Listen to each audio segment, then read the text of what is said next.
नमस्कार, JTV भारत में मैं हूं आपके साथ आकांक्षा अपिवाल। आइए देखते हैं अब तक की कुछ प्रमुख खबरें। मुख्यमंत्री डॉक्टर मोहन यादव एवं भारतीय जनता पार्टी मध्य प्रदेश के अध्यक्ष व खजुराहो सांसद विष्णुदत्त शर्मा ने भाजपा प्रदेश मीडिया सेंटर में भाजपा का संकल्प मोदी जी की गारंटी 2024 का विमोचन कर पत्रकार वार्ता को संबोधित किया। इस अवसर पर चुनाव प्रबंधन समिति के प्रदेश संयोजक हेमंत खंडेलवाल एवं प्रदेश मीडिया प्रभारी आशीष उषा अग्रवाल उपस्थित रहे। भाजपा प्रदेश अध्यक्ष VD शर्मा ने कहा, अगले 5 साल की मोदी की गारंटी का संकल्प पत्र है। 10 साल के संकल्प गारंटी के साथ पूरे किए लोगों के सुझाव के आधार पर संकल्प पत्र तैयार हुआ। मध्य प्रदेश में 1100 स्थान पर सुझाव लगाई गई थी। 26,000 सुझाव मध्य प्रदेश के लोगों ने दिए। पूरा संकल्प पत्र गरीब, युवा, अन्नदाता और नारी के विकास के लिए समर्पित है। बीजेपी ने सेवा, सुशासन और गरीब कल्याण के लिए समर्पित संकल्प पत्र 70 साल से ऊपर बुजुर्गों को आयुष्मान में 5 लाख तक का कर ये मध्य प्रदेश के चिकित्सा प्रकोष्ठ ने सुझाव दिया था। 3 करोड़ गरीबों को आवास, CM कानून को लागू किया जाए, 1 नेशन 1 इलेक्शन लागू करने के संकल्प को पूरा करेंगे। ऊर्जा के क्षेत्र में देश को सूर्य घर योजना से आत्मनिर्भर बनाएंगे। एक देश एक चुनाव, फसलों में MSP, वंदे भारत ट्रेन, ई-श्रम योजना, सूर्य किरण योजना, 3 करोड़ नए आवास जैसी कई महत्वपूर्ण काम करने का संकल्प लिया। 10 साल में जो सरकार के माध्यम से पूरे भारत का विश्वास जीता, दुनिया में एक साख बनाई और हम सब सौभाग्यशाली हैं। उन्हें ये आमतौर पर पार्टी पहले घोषणा पत्र देती थी, वो घोषणा पत्र से बदल करके उनने इसका नाम दिया संकल्प पत्र। संकल्प वो जिसको पूरा करा जाए। घोषणा कभी कभी होती है, कभी नहीं होती, लेकिन जो मोदी जी का स्वभाव है, जिसमें वो कहते हैं गारंटी की भी गारंटी है। अब ये अंग्रेजी डिक्शनरी में भी ये शब्द नहीं मिलेगा पूरा। गारंटी की गारंटी वही बोल सकता है जिसके अंतर्मन में, अंदर तक इस शब्द की महत्ता छिपी हुई। मैं समझ सकता हूं आज के इस अवसर पर यशस्वी अध्यक्ष जी ने सारी बातें हमारे बीच कह दी है, लेकिन ये भी बात सही है कि संघीय पद्धति में राज्यों की अपनी रचनाओं के आधार पर विकास के आयाम के लिए हमारे केंद्र सरकार के साथ राज्य सरकारों का विकास का अपना रोडमैप बनाना पड़ता है। और मैं सौभाग्यशाली हूं कि यशस्वी प्रधानमंत्री ने विगत 10 वर्ष में जिस सेक्टर में जो काम करने के आयाम दिए थे, मध्य प्रदेश सरकार ने मेरे पूर्ववर्ती मुख्यमंत्री श्रीमान शिवराज सिंह जी चौहान के नेतृत्व में उसमें काफी हद तक काम किया है। और जो समय मुझे मिला है उस समय में हमने भी उसमें बढ़ने का प्रयास किया, उसके संकल्प लिए। इसी आधार पर हमने राज्य का भी संकल्प पत्र लेकर के बात की थी। और जो अब नया संकल्प पत्र बना है, क्रमशः अध्यक्ष जी ने जितने अच्छे ढंग से बात की है, मैं मध्य प्रदेश के परिप्रेक्ष्य में अगर देखकर बोलना चाहूंगा तो जो कहा गया था कि हर गरीब को मकान मिले, चाहे शहरी हो या ग्रामीण हो, उसमें 4 करोड़ लोगों को अगर मकान देने का प्रयास किया है, तो मैं आपको कुछ जिले के उदाहरण दे सकता हूं जहां प्रधानमंत्री आवास के नाम से सबसे ज्यादा मकान शहरी क्षेत्र में अगर दिए गए हैं। तो एक आध जिला तो मेरा भी आता है, जो गृह जिले से मैं आता हूं, जहां सबसे ज्यादा मकान दिए गए। अकेले उज्जैन के अंदर 7,000 से ज्यादा मकान शहरी आवास के। एक तरह से हमारे यहाँ मीलों की नगरी थी। मीलों की नगरी होने के कारण से आबादी तो बड़ी थी, लेकिन मील बंद हो गए 20-20, 30-30 साल पहले। तो मीलों के आधार पर कई सारे लोगों को मकान की दरकार थी। तो प्रधानमंत्री आवास ने एक तरह से नया जीवन फूका सभी के लिए, ग्रामीण शहरी सभी क्षेत्र में बराबरी से।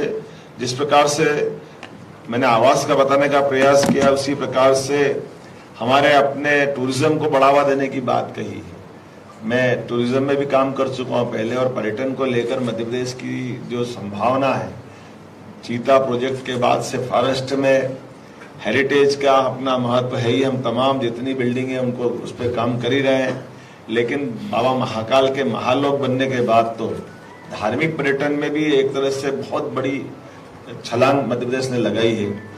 और जैसा कि माननीय मोदी जी का विजन है कि ये टूरिज्म कई देश, दुनिया के 200 देश में से 60 देश ऐसे जिनकी पूरी वार्षिक वित्तीय व्यवस्था, अर्थव्यवस्था केवल टूरिज्म के माध्यम से चलती है।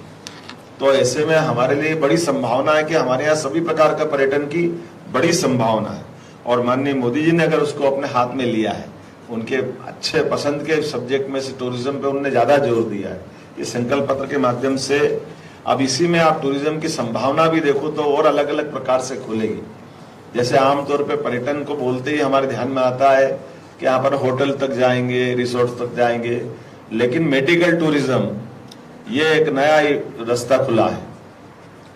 बड़े पैमाने पर जिस प्रकार से मेडिकल कॉलेज हमारे यहाँ बनाने का हमने संकल्प लिया और हम कोशिश कर रहे हैं कि आने वाले 2 साल के अंदर हर लोकसभा में एक मेडिकल कॉलेज देंगे, तो मेडिकल की फैसिलिटी के आधार पर मेडिकल टूरिज्म से डेवलपमेंट करते हुए लोगों को रोजगार भी दें और जीवन भी बचाए। आपको ध्यान में होगा, इसीलिए हमने एयर एम्बुलेंस की बात भी कही थी कि ये एयर एम्बुलेंस उसमें आयुष्मान योजना के माध्यम से प्रदेश की आबादी में लगभग 8.5 करोड़ में से 4 करोड़ आयुष्मान के कार्ड हमने बनाए हैं। उसी में एयर एम्बुलेंस भी जोड़ करके हमने बात कही। मैं चूंकि इसकी संकल्प समिति का भी सदस्य रहा और पूरे देश ने इसको अप्रिशिएट किया कि ये बहुत अच्छा निर्णय है।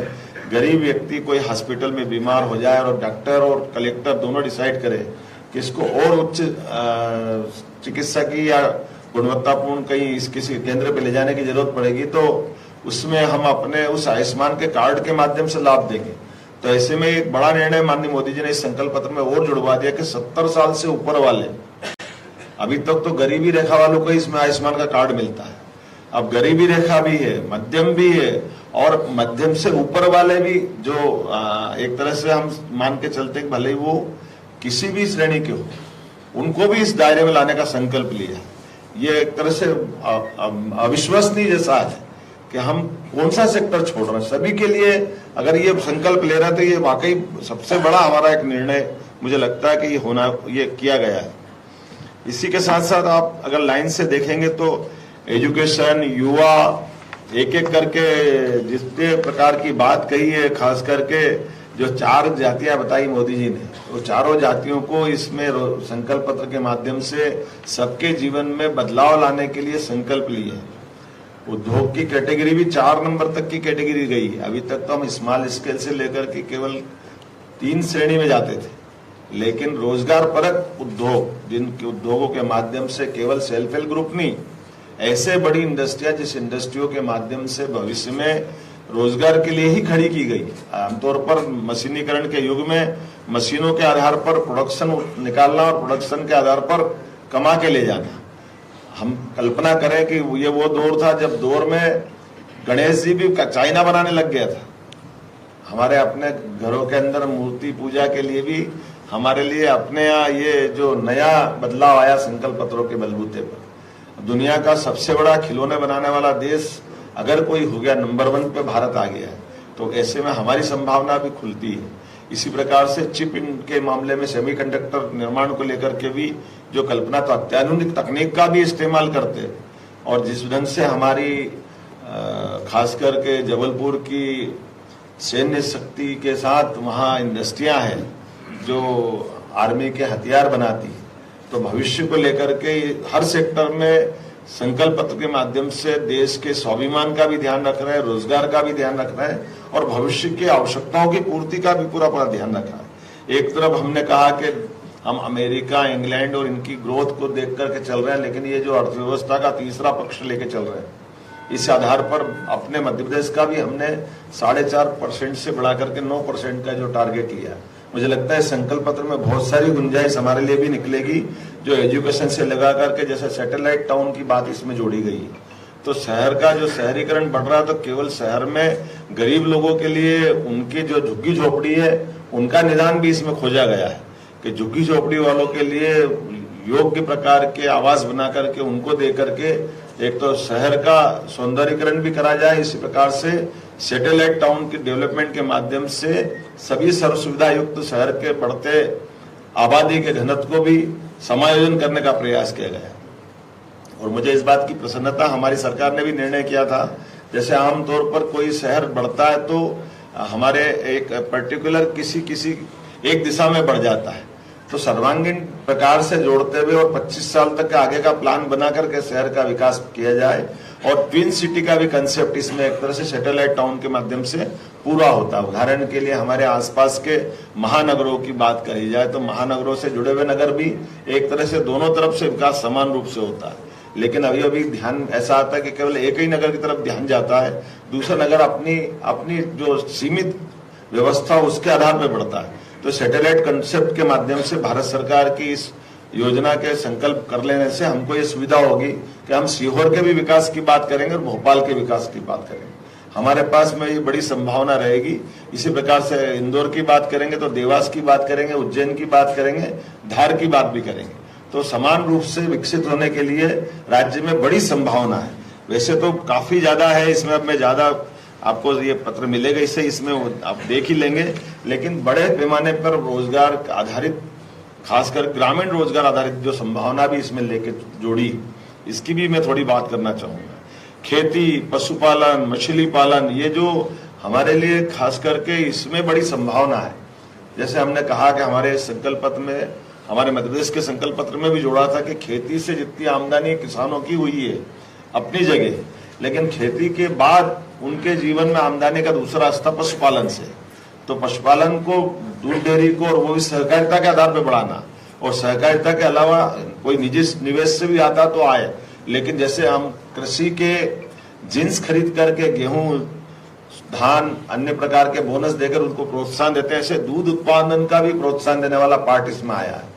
तो दूध, रोजगार और घर की आय बढ़ाना किसानों की एक बड़ी संभावना है। फिर हमारे बड़े बड़े तालाब बने हैं, बड़े तालाबों में जल रचनाएं बड़ी हुई, तो ऐसे में मछली पालन की बड़ी अच्छी संभावना है।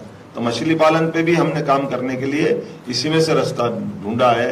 मुझे लगता है कि लगभग किसान सम्मान निधि की जो 10 करोड़ लोगों को देने वाली बात है, हमारी राज्य सरकार ने भी किसान सम्मान निधि समान रूप से दे करके किसान का भी और सेना के जवान का भी, दोनों का ध्यान इसमें रखा गया है। हमारे जनजाति गौरव की बात इसमें कही है कि हमारी विरासतों पे हम काम करेंगे। तो ट्राइबल का हमारा आदिवासी बहुत बड़ा अंचल है, ऐसे में हमारे लिए इसी प्रकार के बहुत सारे केंद्र, जिनको सांस्कृतिक केंद्र के नाते से हम जाना जा सकते हैं, विभिन्न भाषा बोलियों को संरक्षण करने की बात हो सकती है, इस पे हम काम करेंगे। खास करके माननीय मोदी जी ने तो तमिल विश्व की सबसे पुरानी भाषा में से एक बात कही है, तो तमिल भाषा के आधार पर माननीय मोदी जी ने केंद्र के इसमें जोड़ा, और हम अपने क्षेत्रीय भाषाओं को लेकर के, सभी भाषा बोली के संरक्षण को लेकर के अच्छे से काम करेंगे। एक अच्छी बात रेलवे को लेकर भी है।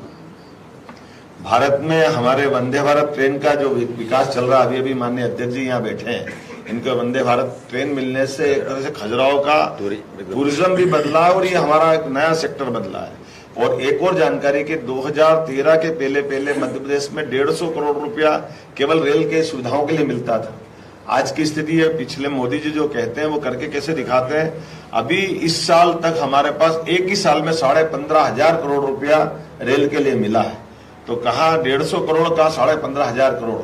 और अभी मेरी विष्णु जी से जो मीटिंग हुई थी उसमें उन्होंने कहा था कि मध्य प्रदेश चूंकि मध्य में आता है और मध्य में आने के कारण से आपने रोड इंफ्रास्ट्रक्चर पर बहुत काम कर लिया है, बड़े हाईवे निकालना, बाकी सड़कें बनाना, लेकिन अब आप रेल के भी आप इसी प्रकार की नई रेल लाइन प्रस्तावित कराइए।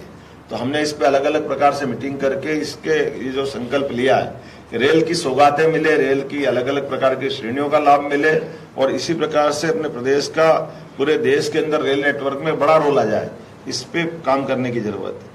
अभी बाकी तो मैं काफी बात बोल सकता हूँ, लेकिन ये जो एक ध्येय वाक्य माननीय मोदी जी बोलते हैं, यही समय है, सही समय है भाजपा के संकल्प पत्र को लेकर के आगे बढ़ने का। निश्चित रूप से इस समय का हम उपयोग करेंगे। और जैसे कि हमने देखा है कि देश ने चंद्रयान की सफलता देखी, अब गगनयान का गौरव भी हासिल करेंगे। आपकी जानकारी के लिए बता दूं कि हमारी सरकार ने साइंस टेक्नोलॉजी को भी समान रूप से महत्व देते हैं। जैसे इसमें गुंजाइश दी संकल्प पत्र में, हमने अपने यहाँ डीप रिसर्च सेंटर की स्थापना IIT इंदौर के माध्यम से कराई थी। ये उसी प्रकार के कि अगर इंडस्ट्रियां हैं, उनको सेल्फ अपने प्रोडक्ट की कोई रिसर्च रिपोर्ट लेना है, उस पर काम करना है, तो आगे जाकर के कैसे कैसे साइंस सिटी बनाना, साइंस सिटी को भी इसमें गुंजाइश दी। आधुनिक विज्ञान के कई केंद्र डेवलप करने की बात कही। कौन सा सेक्टर छोड़ा है? सभी सेक्टरों को इसमें लिया है। तो प्राचीन ज्ञान का भी महत्व है, आधुनिक विज्ञान का भी महत्व है, रोजगार का भी महत्व है, और विकास का संकल्प भी पूरा है। जो कल दिल्ली में देश के माननीय प्रधानमंत्री जी ने विमोचित किया है, तो आज मध्य प्रदेश की इकाई लोकसभा के आम चुनाव की दृष्टि से भारतीय जनता पार्टी ने जो संकल्प पत्र जारी किया है उसका विमोचन का अवसर है। इस अवसर पर मैं सभी पत्रकार मित्रों का बहुत स्वागत करता हूं। आपको नवदुर्गे के पावन पर्व की भी बहुत शुभकामनाएं।